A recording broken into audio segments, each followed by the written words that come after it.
ready to get started. So, hey everybody, thanks for joining me on this Tuesday afternoon after your Memorial Day weekend. I hope everybody had a great time doing something fun or having some barbecue. So I'm the chair of the System Planning Working Group here at the Energy Systems Integration Group, and I'm really glad to be moderating this special topic webinar on interconnection. For those of you that aren't familiar with ESIG, we are a member-based nonprofit organization that works on providing members with objective information and resources and networking opportunities for supporting clean energy transition and energy system integration topics more generally. We do this through workshops, tutorials, webinars, blogs, working groups, and task force activities, and produce a variety of technical materials for our members and for the general public. Before we get into our speaker topics, I want to go over a couple of logistics that'll kind of help us make the most out of this session. First, all participant lines should be muted today, and the meeting is being recorded so that we can share it on our YouTube channel later. We're going to be using Slido in order to get your questions and use those as part of our discussion panel at the end. So be sure to go to slido.com with the code ESIG31 for the event code. There's instructions all across the screen. I think you guys can probably figure that out by year 2 into the pandemic, year 3. So we plan to save a little bit of time by doing that. So get your questions in early. Be sure to vote for questions that you really like, and we'll try to take a couple of them clarifying as we go along. So a little bit of, probably about a year ago, FERC initiated an advance notice of proposed rulemaking on building for the future through electric regional transmission planning and cost allocation and generator interconnection. And in April, FERC issued its first NOPR on the regional transmission planning and cost allocation. It's the first of what we expect to be multiple notice of proposed rulemakings and hopefully final rules from the FERC on this topic of transmission planning and interconnection. If you've been following the topic of interconnection reform, you know the importance of adopting new tools and processes to dramatically speed up the interconnection study process and clear the backlog. You probably also know about the complicated relationship between system planning and interconnection, especially as it pertains to affected system study. And a lot of us are excited by what we've seen done by MISO and SPP to conduct a joint study process of their interconnection queue, and gives hopes that maybe that process can be replicated in other regions. Finally, almost everybody's been talking about cost allocation, and given the multitude of benefits associated with network upgrade costs that result from generator interconnection, there's a need to rebalance cost responsibility in a way that provides all study participants more certainty in results and responsibilities. But today, we're not going to be digging into any of those topics. Instead, we're going to dig into the technical criteria that drive the interconnection study results and help inform some of the mitigations that are chosen to solve some of those problems. We're going to start off with a talk from Joe Rand at the Lawrence Berkeley National Laboratory, where he'll provide an overview of his work, which documents the exceptional demand we're seeing for clean energy and help us understand the backlog in the queue more. Then we'll hear from Johannes Pfeifenberger from the Brattle group, and he's going to detail the different sources of uncertainty in the interconnection study process before handing it over to Kalyan from Electric Power Engineering and Aaron Vander Vorst from Enel Green Power, 2 engineers that, unlike me, actually have run quite a few interconnection studies in their life. So without much ado, I'm going to remind you one more time to go to Slido, write your questions down. If you can stick around to the discussion section, we've also got a couple poll questions for you. So Joe, why don't you get your slides ready to go, and we'll hand it over to you.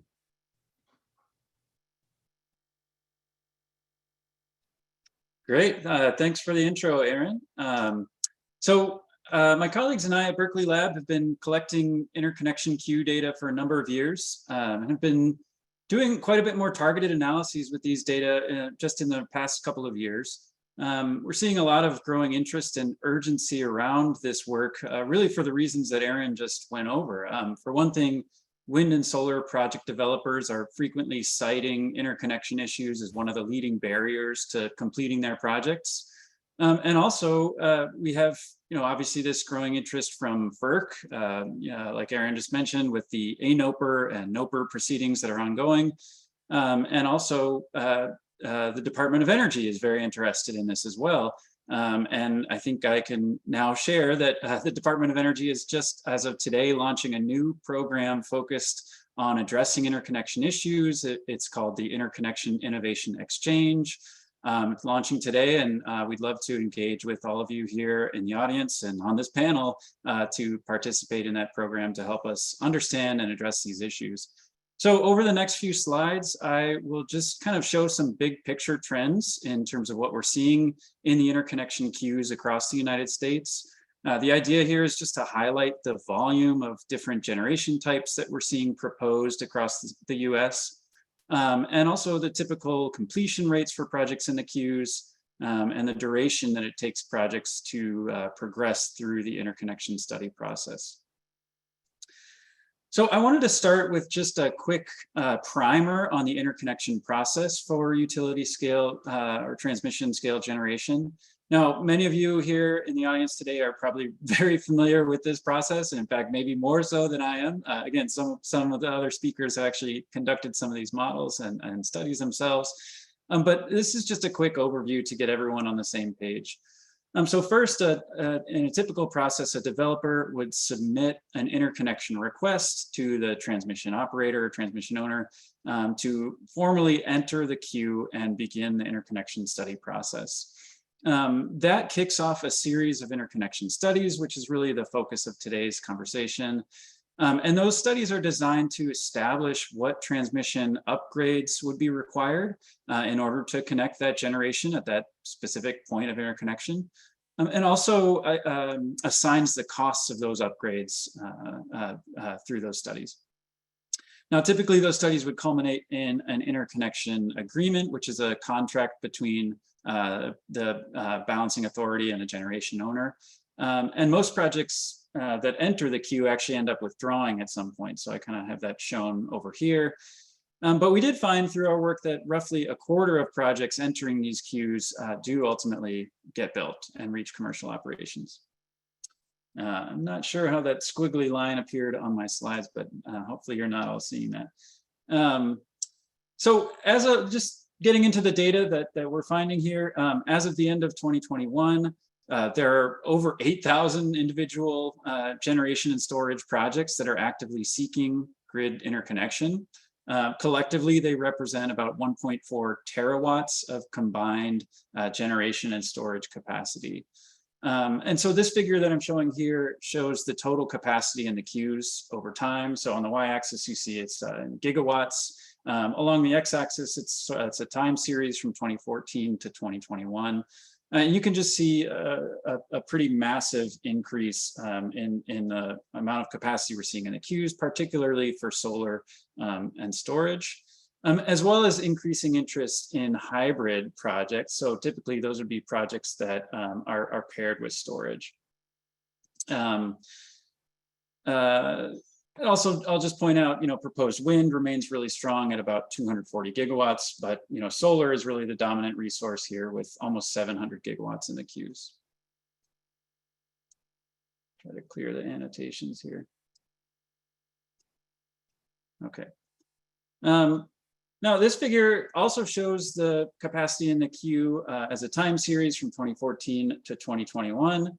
But instead of showing the different generator sources broken out, we've broken out all the regions. And this might be good kind of context as we get into the other presenters today, who are going to be talking a little bit about the different interconnection procedures across different ISOs and RTOs. So it's good to know kind of what the makeup of these queues are looking like across these different transmission operators.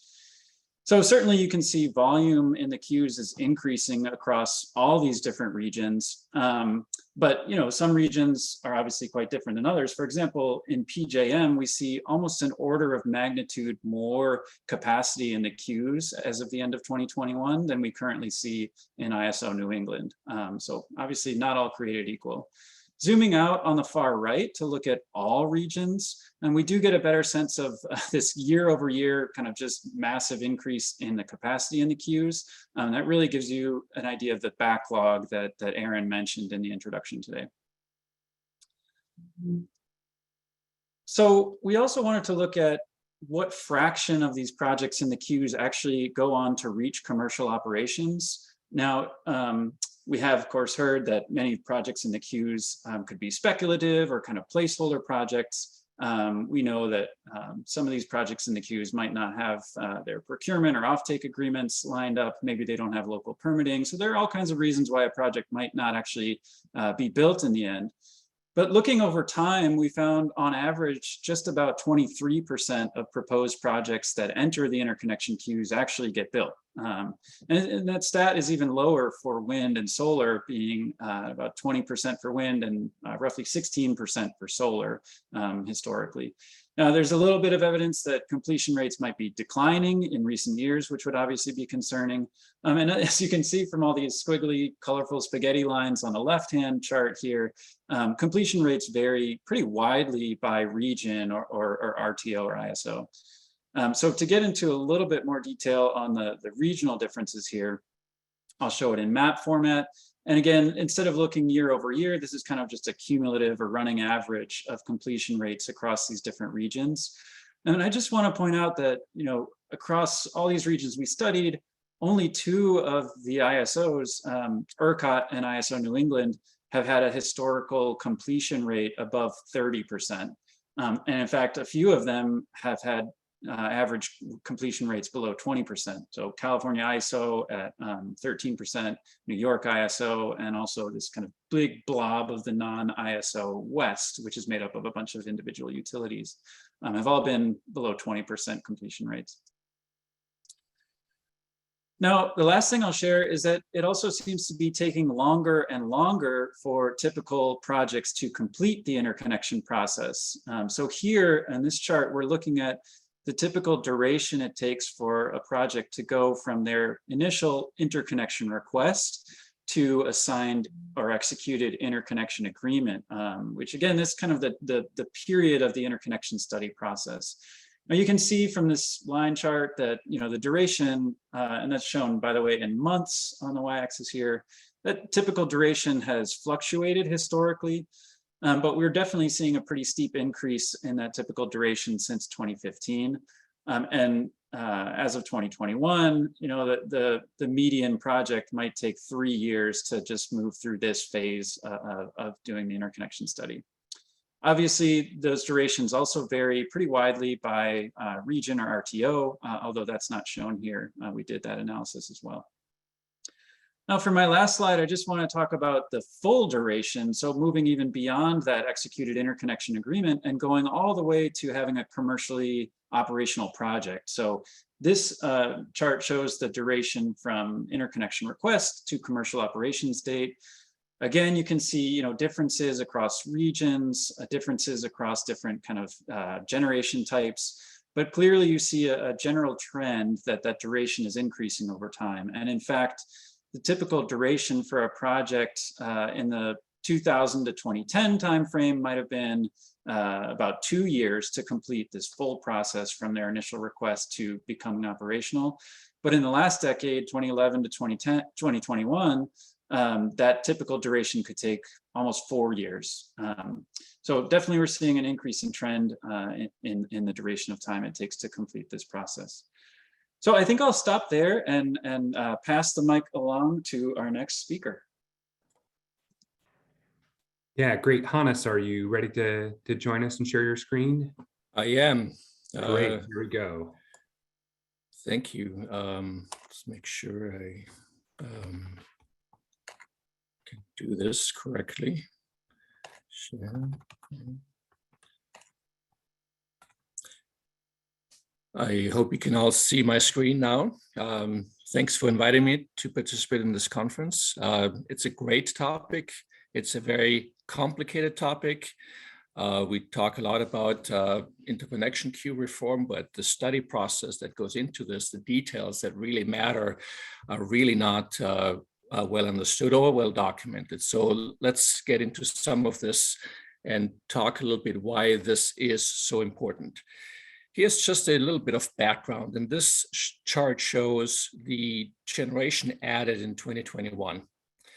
And you see that the green and orange are wind and solar, and the other category is mostly storage, and that pink there is natural gas. But what's so striking about this one is that ERCOT, for example, has interconnected about 6,000 megawatts of renewables in 2021, while PJM in comparison has interconnected only about 2,000 megawatts, even though PJM is 2.5 times as large as ERCOT. And as the chart from our friends at Berkeley Labs shows on the right, the Mid-Atlantic has a lot more renewable demands necessary to meet state policy requirements than ERCOT or some of the other ISOs are doing. The Northeast, which is also quite behind in terms of renewable demand versus project development. On the chart on the right, those red lines are the projects in development, in advanced stage of development, while the blue bars are the state requirements to meet 2020, 2030 needs.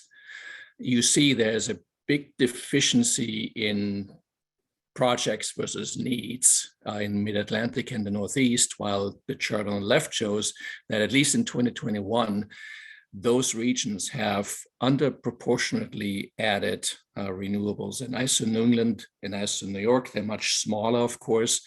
You see, I added a column with RTO size.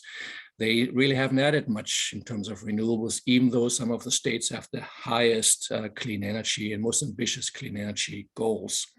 On the other hand, SPP and MISO are doing quite well.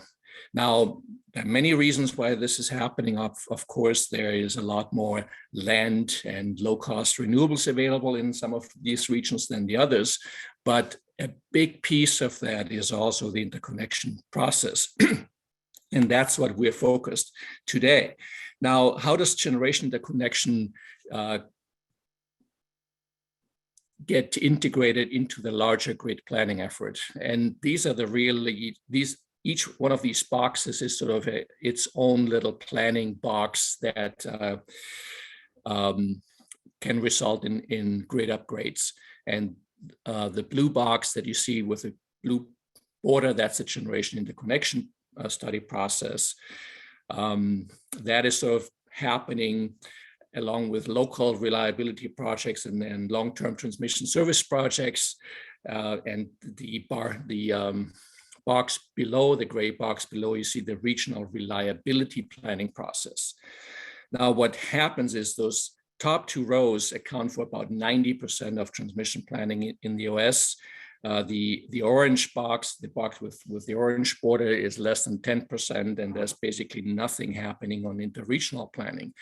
But to get to a cost-effective grid and to speed up the generation interconnection process, what I would argue is that we need to rely less on the generation interconnection process to make deep network upgrades and do it more on a system-wide basis through the not just the reliability planning process, but through a multi-value planning process. Without multi-value planning, we can't get to a cost-effective grid, and doing generation interconnection, one project or one interconnection queue at a time, will just not be timely, nor will it be cost-effective. So we need to move from the scope, from generation to transmission. There are really 5 elements now on generation interconnection that we need to think about. The first one is just the generation interconnection process and queue management process. So this is, how do we do these studies, individual, by generator, or by clusters of generation, the type of studies, the kind of agreements that come with it, readiness criteria, financial deposits, study, re-study sequences, and so on. That's complicated enough, and a lot of the ISOs have worked on streamlining that. The second one is really the handoff between what's being dealt with through generation interconnection and what's dealt with through regional transmission planning. I think that needs a lot of work, and in my opinion, we're trying to do too many of the regional transmission upgrades through the generation interconnection process, which is not a timely nor cost-effective way of doing it. The third one here in this list is the topic that the next speakers will be focused on. What do these generation interconnection study and study criteria actually look like. These are the criteria. If they're violated, they trigger an upgrade. And there's a lot of detail going into this. It's very hard for an outsider to figure out exactly what those study criteria look like. And they vary significantly across the ISOs, yet they are really important because, you know, one of the study criteria or study assumption could trigger a $300 million network upgrade, while these criteria used by another ISO may not trigger anything. Somebody is not muted. I can tell. If you mute yourself, that would be great. The fourth one is, once you identify a criteria violation, what is the solution that can be used to address that criteria violation? This is usually a transmission upgrade. But one thing I want to point out, that most regions only allow traditional transmission upgrade, like reconductoring or building a new line, to address criteria violations. There's been a lot of discussion about grid enhancing technologies, such as power control devices, power flow control devices, or dynamic line ratings. These grid enhancing technologies are typically not even considered to address reliability violations identified in these interconnection studies. And finally, a topic that's near and dear to almost everyone in the industry, cost allocation. Who should pay for them? And that, of course, is a big question, because as generators are asked to pay for major regional transmission network upgrades, they might drop out. There's more dropout, it triggers restudy requirements, and a lot of that will be a cycle of restudies that takes a lot of time. How can this be improved, both from a timing perspective and cost effectiveness perspective? And I want to point out two attractive models that might really also work well in FERC jurisdictional regions. One is what the UK called Connect and Manage. It replaced the previous regime called Invest and Connect. And basically, similar to what ERCOT is doing, the generation interconnection process is only about the local upgrades needed to make the injection point robust enough. And any network constraints, congestion, are then dealt with through a operational management process like congestion management, curtailment, or network upgrades if planned on a regional basis. And that turns out is pretty much what ERCOT is doing, and that's in large part why the ERCOT process is so much faster than some of the other processes. I did hear complaint that the downside of the ERCOT process is that while people can interconnect very quickly, ERCOT's transmission planning process is lagging. So generators might be exposed to congestion and curtailments for longer than is economically efficient or necessary. But if you're interested in more of this discussion, Enel did a nice working paper that's linked here. But I do believe that generation interconnection that's more focused on the local needs and less on the regional needs will be more timely and cost effective if combined with proactive regional transmission planning. And what that might do, I can show you here, is two examples. MISO's just announced multi-value projects coming out of the long-range transmission planning effort. It's a $10 billion transmission portfolio that has been proactively planned. It will support interconnection of 53 gigawatts of renewable resources, while at the same time reducing system costs by between 37 and 68 billion, depending on scenario assumptions. So you can see that proactively planning not only will facilitate generation interconnection, but it will also reduce the total costs customers are exposed to in the whole system. PJM does not have a planning process like that, but last year they did a study, it's called the Offshore Wind Transmission Study, that really looked at the entire PJM footprint and what it would require to integrate 75 gigawatts of renewables to meet all PJM states' clean energy goals. And they found that there would be about $3.2 billion in upgrades at 115 kV or above. That's incredibly inexpensive compared to the upgrades identified through the Generation Interconnection process, where if you look at what PJM has studied individually for offshore wind farms, about 15 gigawatts, they identified $6.4 billion just to interconnect 15 gigawatts of offshore wind. So this is just an example of how proactive regional planning can yield a more cost-effective outcome. And if you are proactive about this, then you can really speed up the generation interconnection process quite tremendously. So let me stop here and hand it over to our next speakers. Thank you. Great. And so do we have our other two speakers ready to queue up their slides?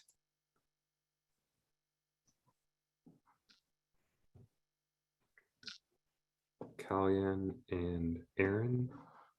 Yep, I've got the slide deck. Just pulling it up now. Perfect. Can you hear me okay? You sound great. Excellent. All right. Aaron, are you able to hear us? Yes, I can hear you. I'm waiting for your presentation to pop up here. There it is. All right, well, good afternoon, everyone. Thanks for joining us. As Aaron said, my name is Aaron Vander. I work with Enel Green Power. Enel is rapidly growing in the renewable energy sector here in the United States. Our operating fleet is growing by over 2 gigawatts per year currently. The department that I lead specifically manages the interconnection process for those projects. And so we are heavily involved in stakeholder processes across the country and in learning and understanding these different interconnection study criteria. So Kalyan and I will focus the remainder of this presentation on reviewing specific details and approaches to the interconnection. So Kalyan, go ahead and move down to slide 3 if you would. Okay, here's slide 3. Thank you. So I'll start off with basically two major sections here. The first I'll talk about is who and what defines interconnection. And then the second portion we'll be talking about generator reliability and exactly what that means. Kalyan, I'm not seeing the slides move. I'm not sure if there's just a lag on my end. You should see it. Can you see it now? Still on the first slide. Oh. Okay. Multi-screen strikes again. Always gets us. Yeah, let me see if I can stop sharing. All right. Do you see nothing now? Which is what should be the Correct. case. Very good. Okay. Can you see it now? It's loading.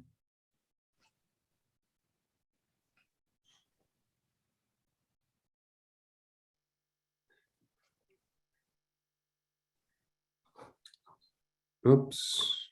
Oh, now we are on slide 2, it looks like, with the major FERC orders. Correct. Yep. So this is where I was intending to go. So hopefully we'll have problems resolved from here. All right. Thanks, Kalyan. So as I mentioned, I will start off here by talking about who defines the interconnection procedures and quickly cover some of the relevant documents. So the first entity that we're dealing with is with FERC. FERC's purpose is to foster competition in power markets and to regulate the industry activities in order to protect consumers from any monopoly type behavior which would be potentially anti-competitive. So many of the most significant documents from FERC regarding interconnection specifically are listed on this slide. So for sake of time, I won't read through them, but they are listed here, and there are also links for when the slides are posted to go do additional research as desired. So the next major entity who defines interconnection procedures is NERC. NERC was tasked by FERC with preserving the reliability of the power system. So NERC does this through the creation and enforcement of reliability standards specifically. There are three major standards that deal with interconnection, though there's not a lot of specific details regarding interconnection studies. So TPL 1-4 covers general planning study requirements and is often applied to interconnection studies by transmission providers. We'll discuss more about TPL 1-4 later on. FAC 1-3 is the next major standard that requires transmission owners to maintain facility connection requirements, detailing of just a variety of different internal practices and procedures. FAC 2-3 is the last standard that I'll specifically mention. That standard provides guidance to interconnection studies specifically, but is generally fairly light on details. It does require studies of the reliability impact of new generators, which adhere to NERC standards, to regional and local planning criteria, and to the facility interconnection requirements that are posted by transmission owners. The studies must consist of steady state, short circuit, and dynamic studies. And it also requires documentation of assumptions and system performance, alternatives considered, and coordinated recommendations. So Kalyan, if you can go ahead to the next slide, slide 6. Our third major entity that we work with in the interconnection process is the transmission service provider, or many times referred to as just the transmission provider, or TSP. The TSP manages the interconnection process, which includes tasks such as maintaining study standards and procedures, creating models, and performing the impact studies to identify system violations. Next slide, please. So finally, we have the transmission owner. The transmission owners define interconnection requirements such as equipment ratings, physical connection requirements, and design standards. The transmission owner plays a central role in determining what upgrade will be selected to mitigate the specific constraints identified in the impact studies. That particular step is often done in coordination with the transmission service provider, if that's a different entity than the transmission owner. The transmission owner is also responsible to design upgrades, both for the facility study estimates as well as for construction. So next slide, please. Two additional entities that are relevant to mention, but which I won't spend a lot of time on, include state public utility commissions, as well as non-jurisdictional transmission owners. State PUCs will take on FERC's regulatory role for any sub-transmission or distribution lines that are not subject to the FERC process or part of an RTO or ISO membership. Non-jurisdictional transmission owners are not subject to FERC, but they'll function as the transmission service provider or the transmission owner for interconnections to their system. Non-jurisdictional transmission providers will typically maintain a similar voluntary tariff as the FERC jurisdictional tariff in order to maintain reciprocity and to be able to buy and sell power with their neighbors. Next slide, please. So in summary of this first section of who and what defines interconnection, there are really 5 main interconnection documents that guide the process.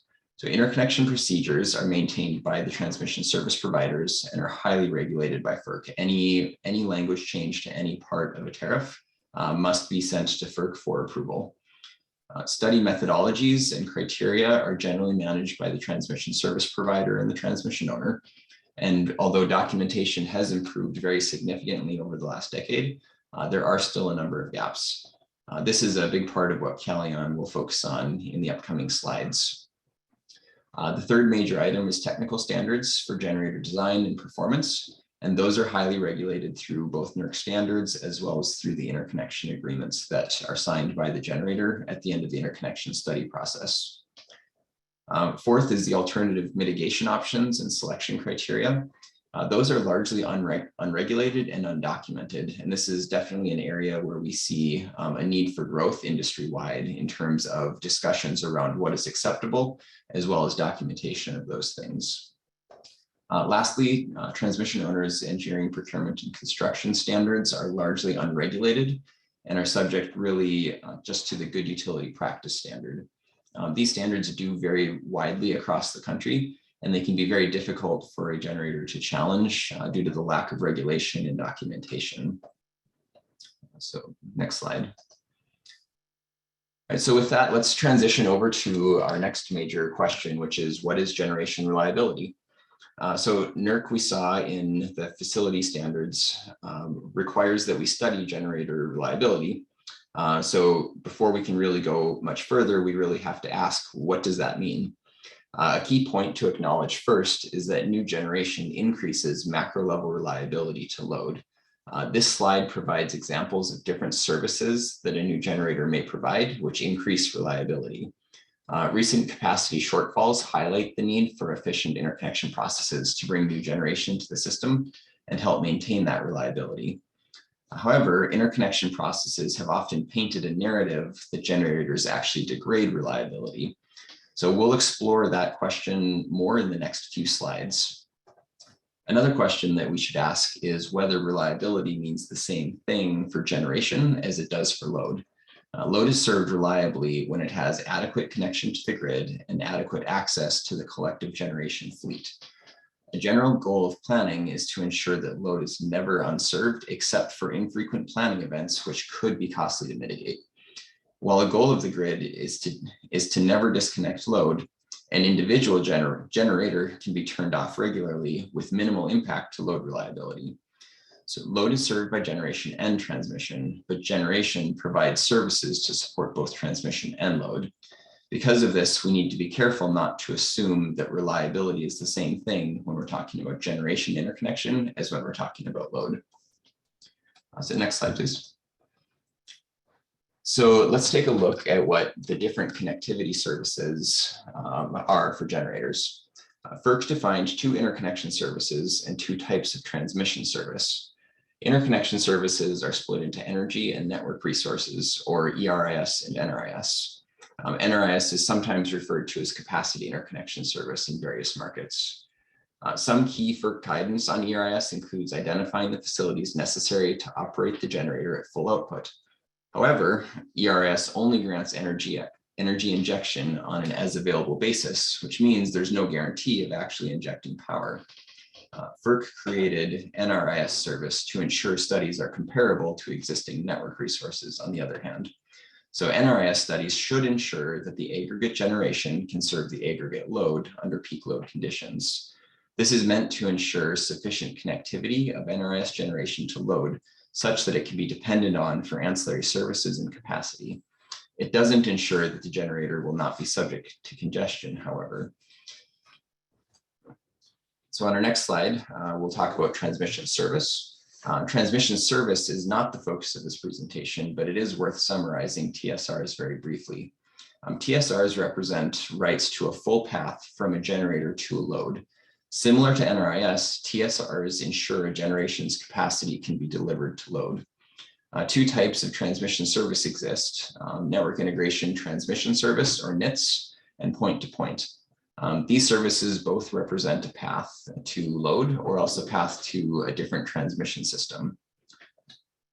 Next slide, please. So to summarize the service types, the main difference between ERIS and NRIS or TSRs is whether the generator can be counted on to meet the ancillary service and capacity needs of the region. ERIS generators can contribute energy when possible to lower prices for load, and may even displace a network resource under peak load conditions if the grid conditions permit. NRIS and TSRs, on the other hand, are compensated for their contribution to serving peak load, which is capacity, and for their contribution to reliability through ancillary services. These differences in service lead to differing study criteria, which vary both by service type and also by transmission service provider. In general, ERIS service shouldn't be expected to identify upgrades which are remote from the generator, as those upgrades would be more related to the deliverability of the generator rather than to a specific load. So one more slide here on FERC guidance for generation reliability. FERC also provides some guidance on upgrade assignment and design concepts, but generally not specifics. For example, upgrades should not be assigned to an interconnection request unless the upgrade is not needed but for that interconnection request. Additionally, the design of the specific upgrade should generally be the least cost solution to mitigate the specific need of the generator being studied. There's not significant guidance today regarding non-traditional upgrade solutions such as grid enhancing technologies. We see this as an area with room for growth as an industry. So switching over to NERC, from NERC standards, we don't receive a lot of specific guidance in the FACT standards. So TPL 1-4 is often used to develop generator study practices. A general list of requirements from the standard is shown here. We'll focus on items that specifically affect generation studies on the next slide. So TPL 1-4 does dictate that regional planning studies should include sensitivities for various scenarios such as generation additions and dispatch scenarios. Corrective action plans are not required for a criteria violation found only under a single sensitivity. This is important to consider as we determine what mitigations should be required in various interconnection studies. If load is still served, this standard implies that a new generator interconnection can be turned off as mitigation for an observed constraint. However, there are strict limits surrounding generator synchronism, damping, and cascading outages. Continuing through the TPL 1-4 standard, we find Table 1 near the end, which defines acceptable performance criteria under a variety of system contingencies. This table speaks directly to system performance requirements for a generator, although the standard is interpreted and applied differently by different TSPs. Of most relevance to this presentation, the table states that redispatch, or in other words, curtailment of a generator, is allowed to mitigate both steady state and stability constraints, implying that mitigation would not be required under these circumstances in an interconnection study. The table also provides direction regarding interruption of firm transmission service. To summarize our review of FERC and NERC guidance on generator reliability, we find three core concepts. The generator itself must remain stable and connected under defined system conditions, and it must not cause other system elements to trip. These are attributes of the generator's design. The third element of generator reliability is different in that it relates to the ability of a generator to deliver its inherent reliability characteristics to load, though curtailing the generator does not inherently decrease the reliability of the transmission system. This characteristic is the primary focus of most interconnection and transmission service studies, and the study methodologies and criteria should be designed to reflect the characteristics of the various types of service that we have reviewed. As I transition from my presentation to Kalyan's survey of specific interconnection methods and criteria, we should keep these base concepts of generator reliability and service type in mind, as they undergird all aspects of generator service studies, including how studies are performed, as well as defining if and how criteria violations are mitigated. I personally suggest that upgrade assignment, especially as it relates to ERIS interconnection service, should primarily be an economic proposition. Said another way, if a generator realizes net financial benefit from increased injection or deliverability by funding an upgrade, that upgrade should be assigned to the generator. Conversely, the level of service could be reduced if the upgrade is not beneficial to the generator. Once the generator has made its services available to the grid, regional planning studies should then identify whether the load benefits from the transmission upgrade which is made to improve access to the generator, either reliability or economic benefits. With these thoughts in mind, I'll turn the presentation over to Kalyan to discuss some of the specific procedures of SPP, MISO, and PJM, who each follow the invest and connect philosophy for their interconnection process. Kalyan, go ahead and take it away. Aaron, thank you for the background information. Apologies everyone for some of the technical issues we had, but I think it's critical to have those for a good webinar. My portion of the presentation will start our deep dive into the study criteria used by SPP, MISO, and PJM in that order. There will be a fair amount of jargon that unfortunately we're unable to avoid. Feel free to circle back with us after the presentation to ask any clarifying questions. I also want to thank Korea Katanase and the rest of the EP team for supporting the development of this presentation. Due to time constraints, we'll be focusing on steady state analysis, particularly thermal. If there is significant interest, we may be able to cover voltage, stability, and short circuit studies in future webinars.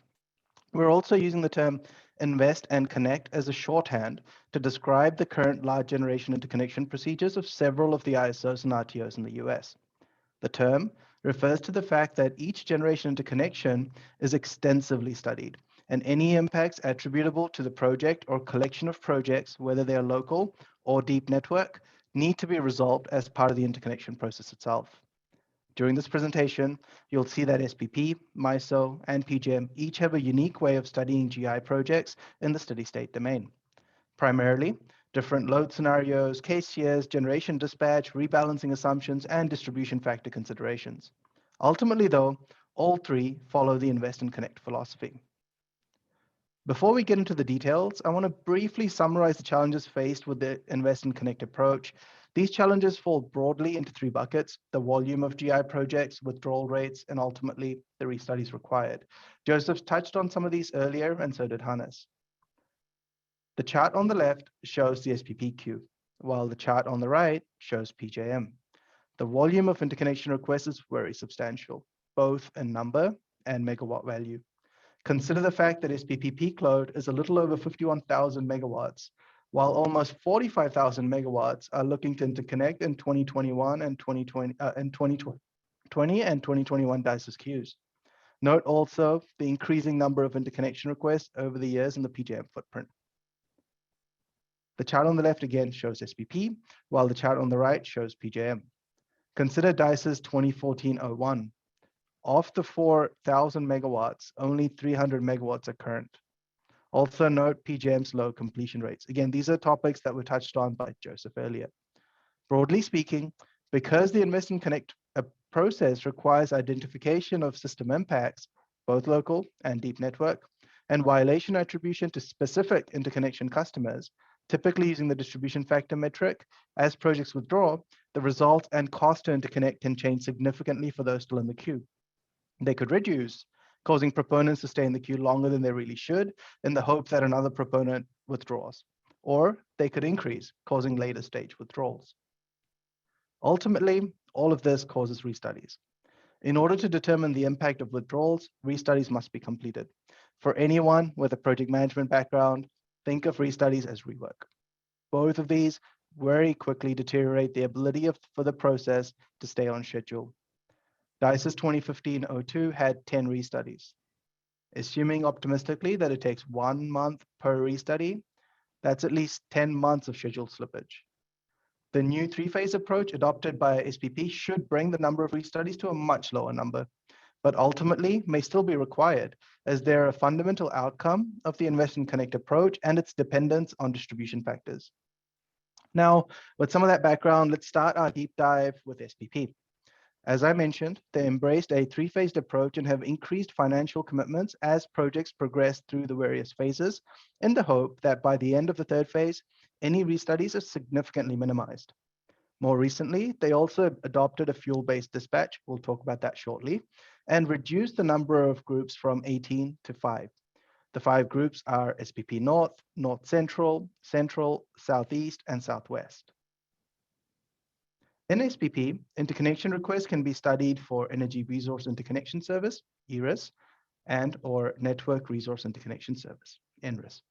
All projects must be studied for ERIS, but do not need to request NRIS. A colleague recently described the difference between ERIS and NRIS quite elegantly.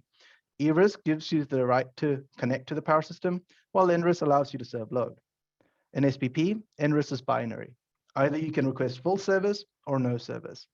MISO does allow partial service request. SPP runs thermal and voltage analysis for both ERIS and NRIS requests. Prior queued and current queue models are created to study these requests. These models are created for summer peak 2 years out, for light load, summer peak, and winter peak 5 years out. Think of the PQ model as the prior current queued model. The development of the models themselves are quite complex, as GI projects and any associated upgrades in the neighboring systems, such as SIPCO, MISO, MPC, and others, may need to be included, depending on their relative queue priority. There are 3 dispatch scenarios that are developed for both the prior queued and current queued model sets. HVER dispatch reflects scenarios in which variable energy resources are generating at high levels, and conventional resources are at relatively low levels. HVER scenarios are developed for summer and winter peak and light load seasons and evaluate both ERIS only and NRIS requests. LVER dispatch reflects scenarios in which variable energy resources are generating at low levels, and conventional resources are at relatively high levels. ELVA scenarios are developed for summer and winter peak seasons only, and evaluate both ERIS only and NRIS requests. NR dispatch reflects scenarios in which NRIS generator output is maximized and ERIS only generator output is minimized. NR scenarios are developed for summer and winter peak and light load seasons and evaluate only NRIS requests. Note that while a number of different scenarios are simulated, the dispatch itself is static during the simulation. This is in contrast to the PJM approach, wherein the input files to the simulation software are fairly limited. By that, I mean the number of scenarios studied and so on. But a unique dispatch is created dynamically for each significant flow gate during the simulation. We'll discuss this further during the PJM section of this presentation. So let's get to fuel-based dispatch. The fundamental concept behind fuel-based dispatch is to allow for stressed case creation that more closely resembles the generation conditions observed during each loading scenario. SPP is broken up into 5 regions or groups. The in-group refers to queue projects in the same region as the group under study, while out-group refers to queue projects outside of the region. PQ refers to prior queued requests that have not been included in the ITEP-based reliability model, while CQ refers to the current queue. NC just means no change in dispatch from the, I mentioned ITEP, so that's the integrated transmission planning model, while NA just indicates that it's not applicable for the particular scenario. The percentages are based on the megawatt interconnection service. Note that there's some more complexity with PQ and CQ, as there are some scenarios wherein a PQ project may be considered as a PQ exception. For example, when an in-group PQ generator has an electrically equivalent POI as a CQ project. Naturally, as we ramp up generation, we need to ramp down generation elsewhere to maintain the load generation balance. For HVER and ELVA scenarios, the increases in generation is offset by reducing the dispatch of ITEP generators across the entire SPP footprint on the load ratio share, based on the load ratio share of the TO power flow modeling areas. The same is true for NRIS summer and winter peak cases. So load ratio share is effectively the sum of the area load divided by the total system load. For NRIS, the light load scenario, additional generation is offset by reducing the dispatch of ITEP generators in the respective host zone or area of each request. Hybrid projects are a little more complex, so I wanted to provide an example of how a hybrid project could be dispatched in an HVER case. Effectively, each component of the hybrid project, whether it's solar and wind mix or storage and wind mix, will be dispatched as per the fuel dispatch value of each technology type, while also respecting the total capacity requested. By that, I'm referring to the hybrid request capacity. Once the cases are set up, the standard set of NERC TPL 001 contingencies are simulated on all PQ and CQ cases, and the results are compared. Any overloads that are exacerbated in the CQ models will have to be mitigated if they meet criteria, regardless of whether the equipment was overloaded in the PQ model.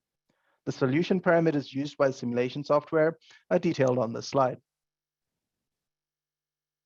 And once the simulations are completed, any overloads or non-convergence issues are identified and mitigation options are determined. These typically do not include SPS, RAS, or GETs. The constraints are allocated to projects that meet the criteria as noted on this slide. So for example, at least 20% TDF impact where the constraint is identified under contingency conditions. So what is TDF? So TDF, or transfer distribution factor, is the percentage of total megawatts that flow from a generator on a particular element or flow gate. A flow gate is effectively an element contingency pair. This is not an absolute value and may change depending on loading scenarios and generation dispatch or sync. So when generation interconnection projects withdraw, the dispatch may change, thereby changing distribution factors, and as a result, the violation attribution. I've included the voltage criteria slide just for your reference. For cost allocation, analysis is performed to determine the system intact TDF that each current queue request has on each new upgrade. The impact of the current queue request is weighed by the relative size of the request. Finally, costs are allocated to each current study request for a particular upgrade are then determined. Study requests that are wind are cost allocated for network upgrades using the light load model. All other study requests are cost allocated for network upgrades using the system summer peak model. One thing to note is that costs associated with any network upgrades are contained to the DICER cycle under study. You'll see that that's a little different in MISO. So hopefully you're still with me. We're going to try to get through MISO and PJM fairly quickly. In MISO, developers can request ERIS, NRIS, or partial NRIS. MISO runs thermal and voltage analysis for ERIS requests and a deliverability analysis for NRIS requests. Deliverability analysis is based on flow gate screening. This flow gate screening approach effectively includes dispatching particular generation dynamically for each flow gate to identify the worst possible dispatch for that flow gate. Bench, think of it like the PQ model in SPP, and study cases are created for the ERIS analysis based on two loading scenarios, summer peak and shoulder. The NRIS model used is based on the summer peak loading scenario. For ERIS, similar to SPP, a fuel-based dispatch is used to develop the cases. You'll see the tables on the next slide. Note that rather than use load ratio share for rebalancing, in MISO, any increase in generation is rebalanced by syncing in MISO Classic or MISO South, depending on the location of the queue projects. This is another example of fuel-based dispatch, and I've included another example of a hybrid facility as well for your reference. For ERIS, similar to SPP, we run the standard set of NERC TPL 001 contingencies and analyze the results. You'll note that the distribution factor again comes into play when attributing a constraint to a project or a group of projects.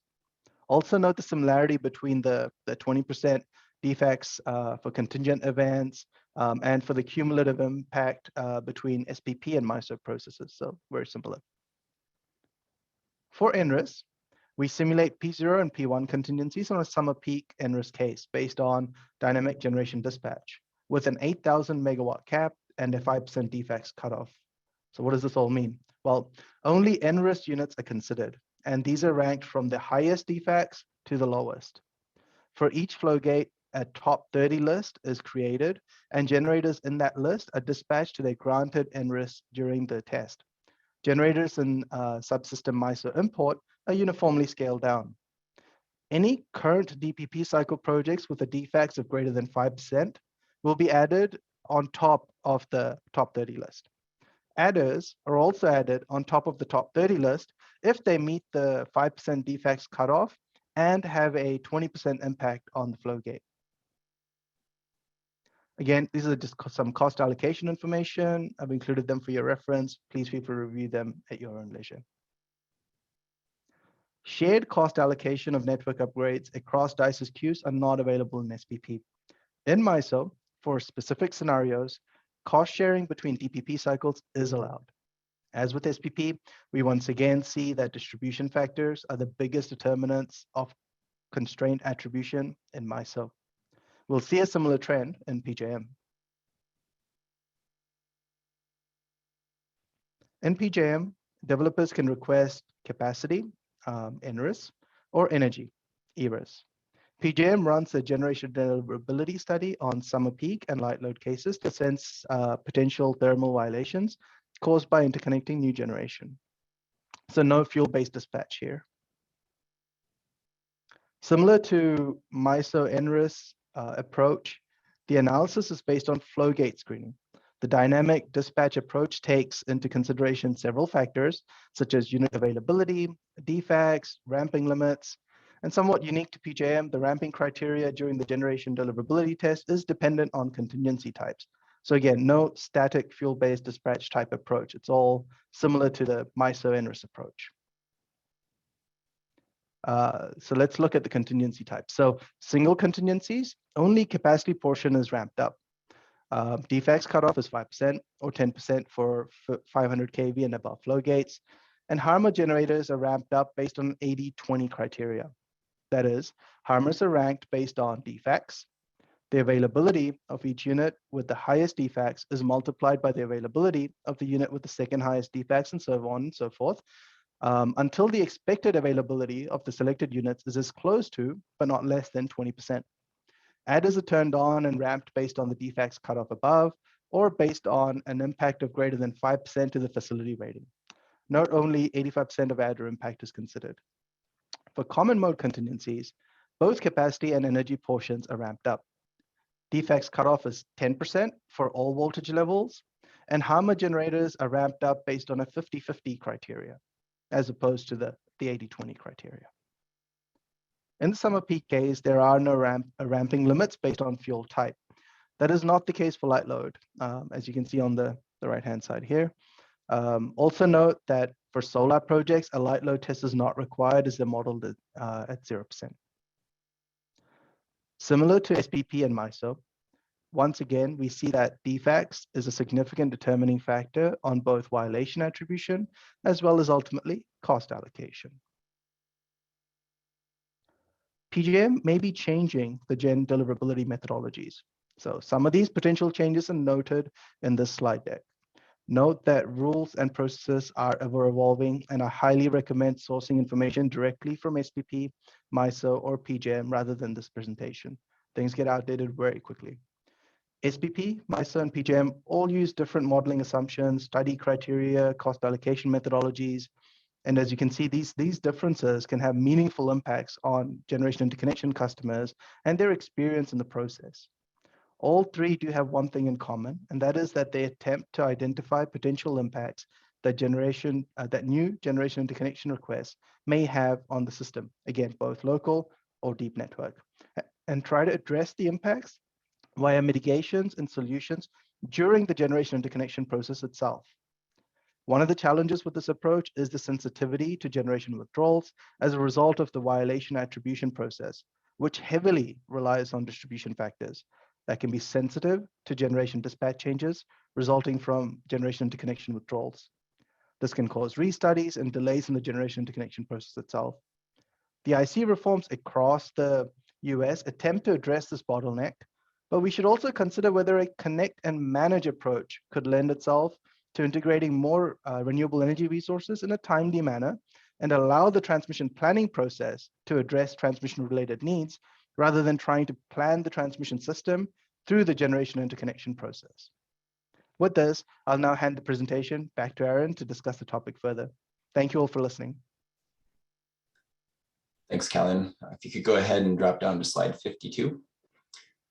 So the remainder of the presentation here, we'll compare and contrast ERCOT's process with some of the processes that Kalyan just described.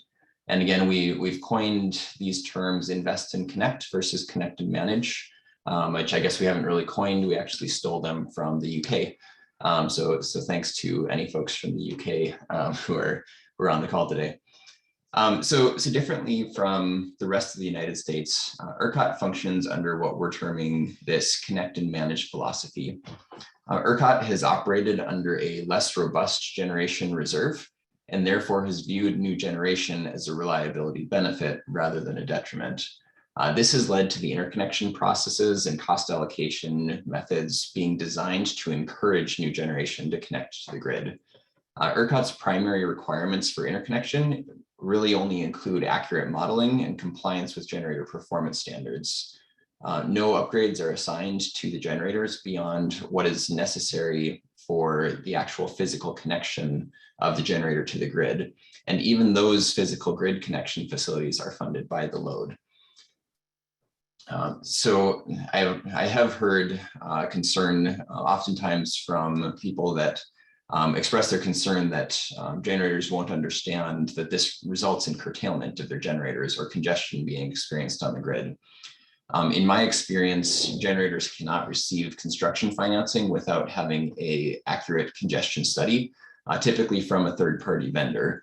And so not only will that congestion study be required, but I would make the argument that most of the kind of development colleague or industry colleagues that I've interacted with are very much aware of this specific risk to projects and are very much ready to tackle those studies. So on the next slide here, this connect and manage approach results in incredible efficiency for ERCOT in processing new generators. Interdependency between projects is almost entirely eliminated, which removes issues such as restudies, upgrades falling from project to project, and the need for financial security requirements to mitigate harm to other customers. As a result, projects in ERCOT regularly achieve commercial operation in 3 years or less, which is compared to 5 to 8 years in most other regions. Even without moving to a full connect and manage philosophy, many changes could be made to the interconnection processes of other providers that would reduce the interdependency and ultimately increase the speed of interconnection processes. We did discuss this. I think Johannes also alluded to this, but Enel recently released a white paper that discusses a number of those concepts in that paper. For clarity, we don't necessarily advocate for a full connect and manage approach such as ERCOT, but we do believe that there is at least a middle ground between the approaches that would significantly impact and accelerate the processing of queue positions across the country. So to wrap up here with a few final thoughts, and I'll probably just read through these slides just to quickly summarize as we kind of launch off into the Q&A section. So new generation does reduce the cost to load and/or it will increase reliability. FERC policy and NERC standards do promote competition and permit generation curtailment and redispatch in many situations when studying either interconnection or transmission service. The service type and purpose is important in designing study procedures and criteria. Those interconnection processes, methodologies, criteria, solutions, and requirements vary significantly. They vary very significantly, if I can say that. A TSP's procedures and criteria must be understood holistically and evaluated for consistency with FERC and NERC guidance. One common mistake I've seen a lot of developers make and others is to pick on a specific criteria or practice of a transmission service provider without the context of all of the procedures around it.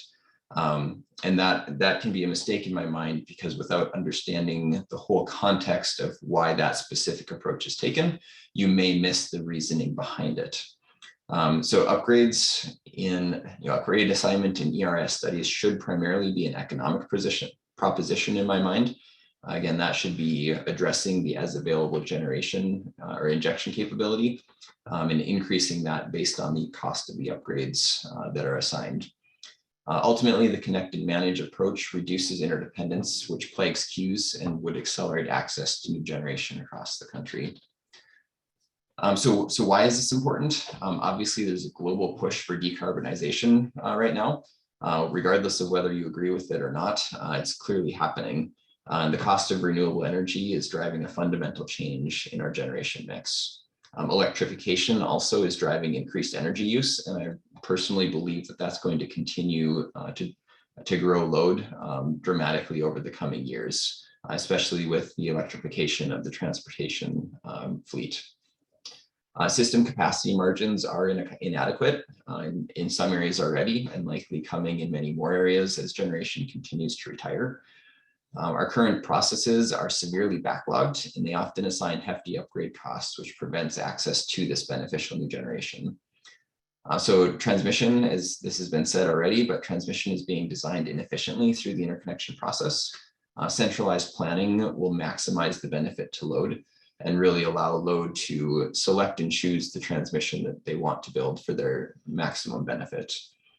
So changes are needed to ensure sufficient generation is online and adequately connected for load. With that, I thank everyone for your time from both Kalyan and myself. And I'm going to turn the floor back over to Aaron. Hey, that was awesome. I saw so many great compliments coming into the chat. So maybe as you and the other speakers get their screens turned on so we can go into Brady Bunch view and everybody can see our faces. You guys can scroll through some of those chat comments. Please go to, for everybody that's participating on the call, go to Slido, enter ESIG 31 and start dropping your questions in there. We've got a lot of great ones in there already. If you like somebody else's questions, go ahead and upvote them so that we can get them to the top of our queue and engage in a little conversation. We were hoping to have a little bit of a poll going this afternoon, but we're running into a couple of Zoom problems. Some of you may have noticed we actually hit like almost a new record today with well over 300 people on the call. We actually had to up the participation limit halfway through it. So good stuff. A lot of people really interested in it. And I'm going to go ahead and start asking some of the questions with Slido. And this comes from one of our long-term members and contributors, David Jacobson over at Manitoba Hydro. And here it goes. Let's see which panelist is ready for it. Is anyone considering when to perform a detailed electromagnetic transient study as part of the interconnection process to study possible issues with inverter-based resources? Sure, I can take that very quickly. Sure, let's hear it. Right. Sure. We're certainly seeing more interest at the ISO RTO level. Right now, the focus is really on making sure we have good quality data. So they're confirming that the model that we're actually putting into our larger scale single phase kind of positive sequence models and PSSE and PSLF and so on are actually representative of the actual characteristics of the facility, right? So we're seeing more of these benchmarking type studies being done where they're comparing these EMT models to classical planning models. We're not seeing quite as much, apart from particular areas, as much of this focus on control interaction or weak grid issues that we're seeing in Australia. We are seeing a trend shifting though. So for example, ERCOT does have areas where there's some subsynchronous resonance issues, and they do look at those types of studies.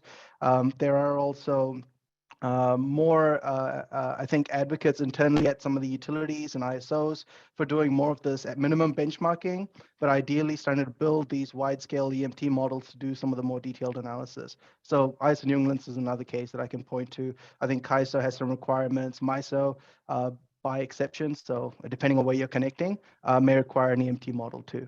So I don't know if that fully addresses the question, but hopefully that provides some context. You know, I think it's part of the theme that the answer is it kind of depends on the region that you're studying and where they are kind of in the energy transition and what the system is, what they started with. You know, this is kind of one of many topics that we're really excited to start digging into more with a new task force on interconnection at ESIG that's going to specifically target some of these deeply technical conversations and topics. And so if you guys didn't see the Department of Energy's announcement on I2X, I think I got that right, Joe, they're going to have the kickoff June 7th with Secretary Granholm to talk about this topic and a lot more. And I think one of the things that we want to inform is what is the right breadth of studies and analysis that should be done to understand the implications of adding new resources to your system. So that was a great response. I'm going to go to the next one here from Will Gorman. So what strategy do or should generators employ when deciding between ERIS and NRIS transmission access in the interconnection study process? Aaron, I can take a shot at that one. Sure. So as I often look and compare between ERIS and NRIS or capacity, depending on which region you're in, really it's a risk reward type of analysis. So on the benefit side, if you're considering the higher level of interconnection service, what you want to consider is what additional revenues you may gain by acquiring that higher interconnection or transmission service. So that could mean revenues for capacity or ancillary services. It could mean increased deliverability, which may reduce your congestion, or it may provide more of an intangible benefit of providing a value that the off-taker of your project may desire. So those are some of the potential benefits that you could look to. That has to be weighed against the cost of the upgrades that are assigned, as well as the schedule for how long it takes to build those and how long that may prevent your interconnection service from becoming active. And not only the cost and the schedule, but the risk of additional cost and the risk of schedule delay if there's a restudy or if an upgrade is delayed for some reason. So really, in my mind, it comes back to just being a kind of risk reward type of analysis. Yeah, that's right. I think it's about estimating that exposure to the upgrade cost and determining whether or not that's valuable for your particular agreement. I think you said it nicely there. Okay, let's talk a little bit more about assumptions regarding the dispatch of resources during some of these studies. So we've got a question here from Michael Hill. He says, any recommendations for how to study storage charging during interconnection studies? Status quo for many transmission providers is to study fully charging at peak load. Does anybody know of a battery that expects to charge when prices are at their highest? Is that how the business model is supposed to work?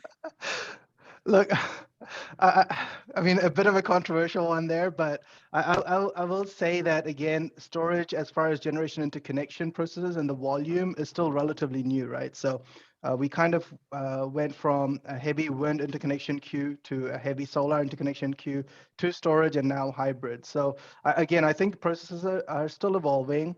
Broadly speaking, it again depends on which area you're in. It really does. For example, in MISO, it's as per the fuel-based dispatch, and I think they study charging from memory, maybe in the shoulder case. But again, you all have the table, so feel free to look at them. In ISO New England, again, it's a little bit different. So I just think, you want to deep dive, you want to interact with the project management staff within these ISOs and RTOs and really understand what scenarios they're going to study, or work with folks that are actively participating in those task force and working groups. But broadly speaking, I agree with your comment, Aaron. I think we still need to evolve a little bit in terms of how we study charging, and we need to understand that this is a controllable load when it's in charging mode, right? And more often than not, you're probably going to have a beneficial impact on the system, or you're not going to charge because it's not very financially attractive to do so. So I'll maybe stack onto that briefly by just noting two things. One is that I would encourage transmission providers to include the charging studying process in their interconnection process.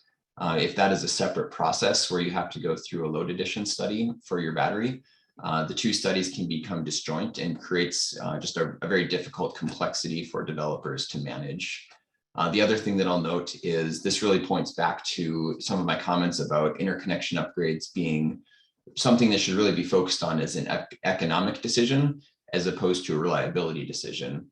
You can set up 1,000 different scenarios in a power flow case and find a lot of different upgrades that might be needed under certain circumstances. The question as to whether a generator is going to actually withdraw or inject into the grid at a particular moment is going to be purely financial. If it's 50% of the year that your generator is limited from charging or discharging, you're probably going to make an upgrade, especially if it's a reasonable cost. If it's a very high cost upgrade and it only affects 3 hours of the year, it's very unlikely that you would want to make that upgrade. And so looking at it more from an economic proposition and figuring out how to do that within the interconnection process is really a desirable future state that I don't think anyone is at today.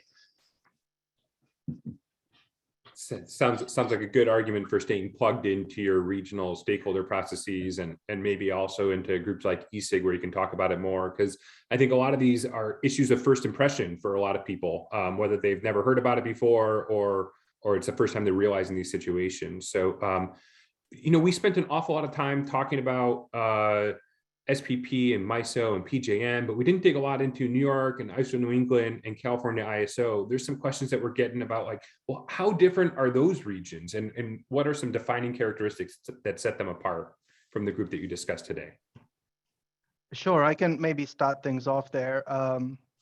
ISO New England and New York ISO have a pretty significant difference in terms of their approach. So they basically take into account the minimum interconnection standard as you're going through the interconnection process itself. Effectively, that means that as long as your generator isn't having a more adverse impact than any other generator that's already on the network on a particular constraint, you don't have to upgrade that or resolve that constraint, if that makes sense. So effectively, if you really, really simplify it, if you're connecting a generator right next to an existing generator with the same megawatt injection, you're probably not going to see any upgrades as you progress through the ISO New England's interconnection process. But that's different to their FCM process, their forward capacity market process, where they actually look at overlapping deliverability analysis. So there you're respecting capacity injection rights of existing generators. So again, if you did the play that I just talked about, you're probably going to find more constraints as you go through the FCM process, if that makes sense. So effectively, it's a pretty different approach. Again, they kind of follow that static model. So they'll develop these cases and models based on, say, like a summer peak and a shoulder load. They basically go through, they stress key interfaces.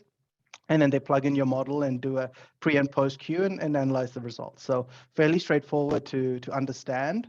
Again, we kind of talked a lot about steady state, but obviously stability is very different, and we haven't really talked on that. And I'm looking forward to what the task force really comes up with at ESIG, but there's a whole host of other issues associated with the way we do stability analysis, and we kind of touched on EMT, but that's some information around the Northeast. And MISO and ISO New England, I would say, are more similar than different. CAISO, again, has a generator deliverability approach, which is closer to focusing on flow gates. So looking at key flow gates, making sure that they're stressed according to certain criteria, and then understanding whether your project is having a detrimental impact on that particular flow gate. So broadly speaking, those are the kind of approaches. Awesome. Joe, this next question is going to be for you, and it's about, you had this one table that you showed about the completion rates, and I think you showed that there was very low levels of completion that were in there. And the writer asked, can you provide any insight about what the major reason is? Like, why are they, how are they spending their money, and how are they thinking about this, and why are people dropping out all the time? There's also other questions like right below that on Slido about speculative projects, and really addresses this problem of uncertainty in the queue about what sticks around in subsequent phases. Yeah, Aaron, I'm really glad actually that you tied those two questions together, because I was thinking the same thing. I mean, certainly when we think about the reasons for withdrawal, this idea of speculative projects definitely comes to mind, but I think we also can't just simply blame developers for submitting speculative projects. There's reasons why they might want to do that. So I think in some ways, the speculative, quote unquote, speculative projects are both kind of a cause of interconnection delays, but also a response to them. Because if it's taking a few years for projects to move through the queue and reach decisions about interconnection or have kind of costs assigned to these upgrades, you could understand why developers would want to submit multiple projects to kind of, especially to get that information about what the upgrade costs might be, and then move forward with those projects that are cost effective. I would say that, that's not the only reason why we see projects withdrawing from the queues. I mean, it's not just simply that, some projects have really high interconnection costs and others do not. Obviously we have projects that might fail in local permitting, whether it's kind of environmental or kind of local acceptance or social acceptance to be permitted. It might be a procurement issue, so the project just actually was never able to secure an offtake agreement. Or maybe financing issues. But nonetheless, I think what comes to mind is this idea of speculative projects to a degree. I think there was a part of the question that said, what are the costs, deposits or penalties for withdrawing? I don't know if Aaron or Kalyan could speak more to that. That part of the question. Jump in for a moment here. So yeah, I will say, I think we're getting close to a point where we probably need to stop discussing speculative projects as being one of the primary causes of queue delays. There are a lot of tools that transmission providers have in their tool belts, and for the most part have now implemented requiring site control rather than allowing a cash buy through adding things like a generator tie line site control. There's a variety of different financial security structures across the country that where you're placing money at risk to protect other generator customers from harm if you withdraw. All of those things are forcing developers to become much more sophisticated in our work. And so I would argue that new requests that are going into the queues with money at risk and money spent on land rights, generally we're not at a point of speculation. We've done our research, we've done our homework. We believe we have a good chance of a successful project, though obviously that's not a guarantee. Joe mentioned a number of the other things that can cause a generator to fail over time, whether that's permitting, a particular land challenge. And many of those are things that you can't necessarily lock up before you even start the interconnection process. One of the biggest things that we've found recently is the length of time it takes to complete the interconnection process causes many of those proactive steps that we can take to reach their expiration date before the interconnection process is done. So whether that's a lease or a memo or whatever that may be for site control, many permits, you have to start construction within a year or 2 years of receiving your permit. And we've seen up to 4 years from signing of a GIA to the completion of your point of interconnection. That's not even the interconnection studies, that's just the construction period. And so we actually can't obtain our permit until more than 2 years after the interconnection process is done, or else we lose our permit and have to go get it again. So there's just incredible challenges around balancing all of the different complexities of developing a project that I think probably aren't well understood across the industry as a whole. Certainly something I didn't understand before I spent the last number of years working for a generation company. So yeah, I guess I would just encourage many of those things to be thought through and really contemplated well within the specific paradigm of permitting regimes and different things of that nature as we look around the country. One thing I'd like to add here is that many developers just don't know which interconnection points are even feasible until the interconnection studies are completed. Except for perhaps the most sophisticated developers, they can't replicate what the ISOs are doing. So they are totally at the mercy of the ISO interconnection studies, and they won't know the answer until years later. So they will have to submit several projects for maybe they would develop 100 megawatts and they will have to submit 400 megawatts of projects to find the location that's actually feasible from a interconnection cost perspective. What New York has done is perhaps a solution to some of that. The PSC has asked at the local transmission distribution levels that the utilities do a headroom study that sort of outlines which interconnection points have how much room for renewables from both an energy injection and a capacity injection perspective, and what upgrades could be made to create how much more headroom.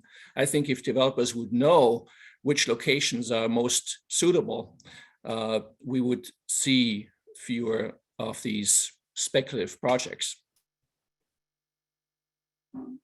Yeah, I think that's right. We've got a lot of strong opinions about the speculative projects and what that actually means and what are reasonable and pragmatic approaches to managing that risk and that uncertainty problem. So I think there's enough conversation that's happening on both sides of it to understand a little bit more where the gray space is. And hopefully going forward on future queues, we're going to get projects that have a higher chance of going to completion and are honestly looking to find the best spots within the constraints that we have on the system. So we had a variety of people shoot comments into the chat and into the Slido about getting slides. Yes, slides will be posted and a recording will be posted after this event, so you guys can always engage and learn more. I've got one question here that's kind of about software, something that maybe we haven't quite done enough of in the power engineering space is adopting maybe more modern software tools. So this question is about automating the process of running the interconnection study. Like, what does that mean to some of you guys? Like, why can't I just type in my requisite information, hit go, and get an answer 24 hours later?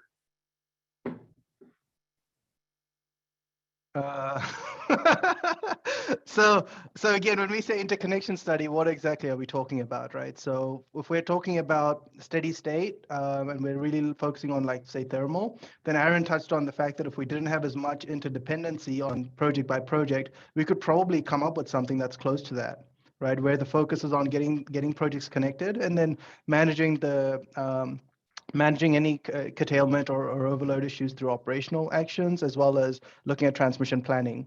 But if you look at stability, it gets a bit more complex, right? Because and I think the other thing is that first one only kind of works if there's some expectation, reasonable expectation by the interconnection customer that they're not going to be curtailed for the lifetime of the project. And I think that unfortunately brings us back to the cost allocation problem, where in places like the UK and ERCOT and maybe to some extent CAISO, they just have a very different approach to dealing with these deep network upgrades. Yeah, and I think the MISO multi-value transmission planning approach is a great way to do that, right? So if we have more generation on the grid, it becomes much easier for us to make economic justifications for new transmission projects because we can see it play out in the markets. I mean, from what I've seen, a lot of the uncertainty, and I listened to some of those comments, and I know Johannes was involved in that too. A lot of the uncertainty or pushback around building new transmission was around the fact that if we look at more criteria outside of just reliability, there's less certainty that any one criteria actually plays out because they're more future oriented. Well, one way to address the problem is, hey, the generation's there. It's economically beneficial. Those are low-cost generation units. Let's see if we can deblock the system, right? But again, so I think if we get back to the tool specifically, I mean, there's certainly ways that you can automate, and we do a lot of that internally to give you a picture of what's going on in the grid. There are challenges with doing that. It's not as trivial as it may sound, primarily because there are dependencies. There are uncertainties around project withdrawals. There are complexities when you do stability analysis. So ERCOT kind of has handled this by doing the quarterly, the QSA process, right, where they do a quarterly stability analysis. So there are ways to get around it, but the way that we're currently dealing with this process, I think, makes it challenging. I think that's a really great way to end this webinar and hopefully get some more excitement about the interconnections topic. This isn't something that we typically focused on a lot, but we brought it up at the spring workshop that was in Tucson. We had a lot of involvement and participation by attendees there. That's why we held this webinar, and that's why we're going to go start a new task force to really dig into this. So if you're an ESIG member, come get involved, come join our task force on interconnection reform, help us navigate some of these deeply technical issues and maybe have a little fun along the way. Also, one reminder, I want to plug people to join us in Denver, June 6th to 9th at the Forecasting and Markets Workshop. We're also going to have a special topic that goes into grid forming inverters as well. So I saw a bunch of questions about that as well. So we hope you can join us. And until then, we'll see you next time. Thanks so much. Thank you all.